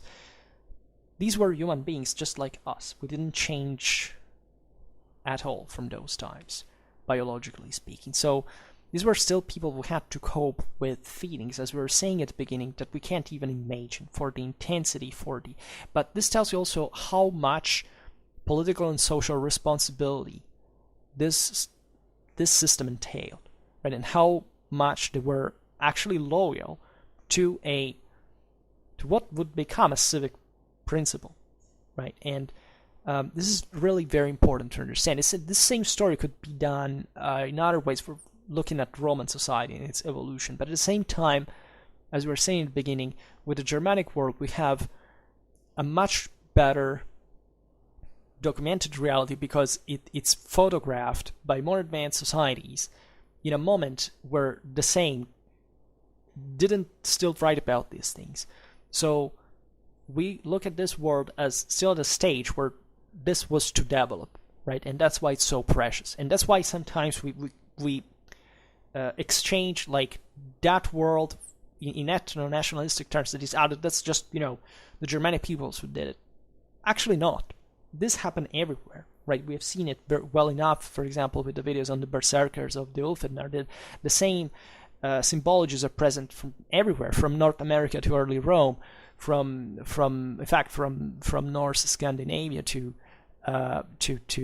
Siberia. Like there is so much, peoples about the very same moral standards, same worldview, and the same rules, right, politically and socially. And it's just very fascinating to observe how this developed over time. And we will definitely keep talking about Germanic warfare in history, etc., because that's so revealing also of more advanced cultures that didn't let us that say had different civilizational developments that didn't make us arrive, but for some combination or another, the same amount of evidence. And that's why all Indo-Europeistics it's comparative, because it doesn't make any sense to study, the Celtic world without the Hellenic one, or the Germanic one without the Vedic one,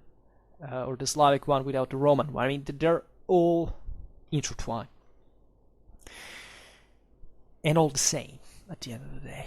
Alright, so for today we stop here. I just hope that you enjoyed this video. If you did, please share it. Otherwise, leave a like or subscribe to my channel if you're interested in my upcoming content. For now, I thank you heartily for listening to me. I wish you a nice time and see you next time.